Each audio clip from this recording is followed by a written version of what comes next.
አውንት አስተምህሮና ጥናት መሰረት የሰው ልጅ ሁለት ነገሮችን የሚያደርገው በሁለት ምክንያት ነው ይላል። አንደኛው የሰው ልጅ ሁልጊዜ ከሚደሰትበት ግን በነፍሱ ከሚጠላው ኃጢአት መውጣት የሚያቅተው ለምንድን ነው ሲባል ሁልጊዜ ደስታ አዳኝ ስለሆነ ነው። ደስታ ፈላጊ ስለሆነ ነው። የሰው ልጅ ትንሽ በተቆነጠጠ ቁጥር አኩራፊና ተስፋ ቆራጭ የሚሆነው ስለምንድን ነው ሲባል ደስታ አዳኝ ስለሆነ ነው። ሁለቱ እና ለሰው ልጅ ትልቁ መከራው ምንድን ነው ሲባል ከመጠን በላይ ደስታ ፈላጊ መሆኑ። የሰው ልጅ መከራው እኮ ይገርማቸዋል። የሰው ልጅ መከራው ደስታ ነው። የሰው ልጅ መከራው፣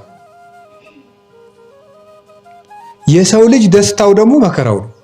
የተገላበጠ ነው። በመከራ መደሰት። ቅድም የሰጠኋችሁ ፊልጵስዩስ ምዕራፍ 3 ላይ ቁጥር 8 ላይ ያልኳችሁ ላይ ቅዱስ ጳውሎስ ምንድን ነው የሚለው? ቢቻለኝ ጌታዬ ኢየሱስ ክርስቶስን በሞቱ እንኳን ልመስለው እወዳለሁ፣ የትንሣኤውን ኃይል አውቃለሁና ይላል። ቢቻለኝ ጌታዬ ኢየሱስ ክርስቶስን በሞቱ እንኳን ልመስለው እወዳለሁ። እሱን መስዬ መሞት ደስ ይለኛል፣ በግፍ ማለት ነው። አዝመራ ዘርቶ እሸቱን የማይቀምስ ማን ነው ይላል ቅዱስ ጳውሎስ።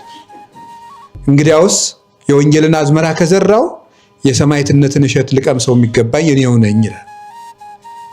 ስለዚህ ቅዱስ ጳውሎስ በዚህ ይደሰታል። በመከራዬ ደስ ይለኛል ይላል።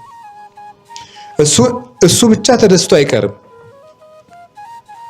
ተፈስሑ ምስሌ እስመ ኀበርክሙ ምስሌ፣ ከኔ ጋር በመከራ ተባብራችኋልና ከኔ ጋር ደስ ይበላችሁ ይላቸዋል የፊልጵስዩስን ሰዎች። በመከራዬ ተባብራችኋልና ከኔ ጋር ደስ ይላችኋል፣ ደስ ይበላችሁ። በቆሮንቶስ መልእክቱ ላይ ደግሞ ሲናገር ንሕነ ነአምም ከመ አንትሙ ትትፈስሑ፣ እናንተን ደስ ይላችሁ ዘንድ እኛ በመከራ እንጨነቃለን ይላል፣ እንቸገራለን። እናንተን ደስ እንዲላችሁ እኛ በመከራ እንጨነቃለን ይላል። በመከራዬም ፈጽሞ ደስ ይለኛል ይላል። የሐዋርያት ሥራ ምዕራፍ 5 ላይ ስትመለከቱ ከቁጥር 37 ጀምሮ አንበቡት።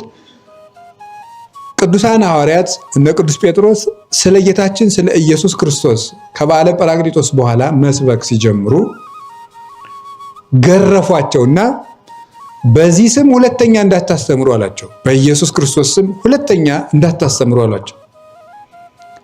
ተገርፈው ሲወጡ ወወፁ እንዘ ይትፌስሑ፣ ደስ እያላቸው ወጡ። እስመ ከፈሎሙ ጸጋ መንፈስ ቅዱስ፣ መንፈስ ቅዱስ አድሏቸዋልና በዚህ ይደሰቱ ዘንድ የተገቡ አድርጓቸዋል እና ተገርፈው ሲወጡ ደስ እያላቸው ወጡ።